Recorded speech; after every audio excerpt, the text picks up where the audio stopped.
Assalamualaikum warahmatullahi wabarakatuh. Perkenalkan, kami dari kelompok 6, mata kuliah Ekonometrika 2, dengan saya Rahma Aulia Nurfadila, rekan saya Risma Laisa, rekan saya Rulita Afiatul Adisa, dan rekan saya Sally Rahmanda. Di sini kami ingin mempresentasikan mengenai penelitian kami yang berjudul Pengaruh Inflasi, Ekspor, dan Pengangguran terhadap Pertumbuhan Ekonomi di Indonesia dari tahun 1994 hingga tahun 2023, di mana variabel independennya sendiri adalah variabel inflasi, variabel ekspor, dan juga variabel pengangguran. Dan variabel dependennya adalah variabel pertumbuhan ekonomi. Selanjutnya bisa dijelaskan oleh rekan saya. Baik, selanjutnya latar belakang kami mengangkat judul pengaruh inflasi, ekspor, dan pengangguran terhadap pertumbuhan ekonomi, evidensi dari model ECM di Indonesia tahun 1994 hingga 2023, yaitu dikarenakan seperti yang kita tahu, salah satu indikator penting untuk mengukur kesejahteraan suatu negara adalah pertumbuhan ekonomi.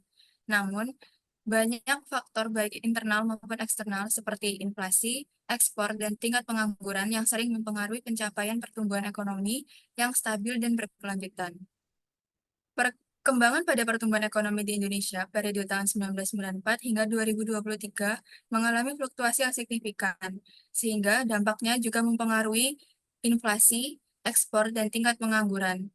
Oleh sebab itu, diperlukan adanya analisis untuk mengetahui pengaruh dari inflasi, ekspor, dan pengangguran terhadap pertumbuhan ekonomi di Indonesia tahun 1994 hingga 2023. Dalam melakukan analisis penelitian ini, kami menggunakan metode error correlation model dengan menggunakan software eFuse 13. Selanjutnya, untuk rumusan masalah sendiri, yaitu bertujuan untuk mengetahui bagaimana pengaruh variabel independen, yaitu X1-nya inflasi, X2 ekspor, dan X3 tingkat pengangguran dalam mempengaruhi variabel dependen, yaitu pertumbuhan ekonomi di Indonesia pada tahun 1994 hingga tahun 2023. Selanjutnya akan dijelaskan oleh rekan saya. Baik, selanjutnya tujuan penelitian ini adalah untuk menguji secara empiris mengenai pengaruh inflasi, ekspor, dan pengangguran terhadap pertumbuhan ekonomi di Indonesia dari tahun 1994 hingga tahun 2023. Selanjutnya akan dijelaskan oleh rekan saya. Baik, selanjutnya ada hasil uji ECM. Yang pertama dari variabel inflasi. Variabel inflasi ini sendiri signifikan di tingkat level dengan nilai probability 0,0022. Terus selanjutnya ada variabel ekspor. Ini berada di tingkat first difference dengan nilai probability 0,0005. Terus selanjutnya ada variabel pengangguran. Nah, ini berada di first difference dengan nilai probability 0,00006.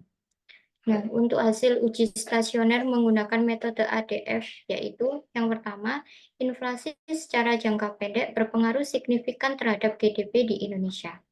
Ekspor dan pengangguran secara jangka pendek tidak berpengaruh signifikan terhadap pertumbuhan GDP.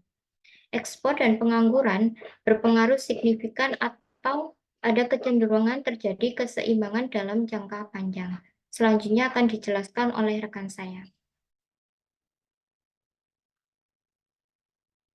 Dari hasil pemaparan teman-teman saya dapat diambil kesimpulan yaitu penelitian ini untuk mengetahui pengaruh inflasi, ekspor, dan pengangguran terhadap GDP secara jangka pendek dan jangka panjang. Dari penelitian ini tuh dapat diharapkan bahwa diharapkan pemerintah bisa memperluas daya saing ekspor, meningkatkan investasi, dan mempertahankan kestabilan harga untuk pertumbuhan ekonomi Indonesia di masa depan dengan hasil yang positif. Baik, sekian presentasi dari kelompok 6 mata kuliah Ekonometrika 2. Kurang lebihnya kami mohon maaf. Wassalamualaikum warahmatullahi wabarakatuh.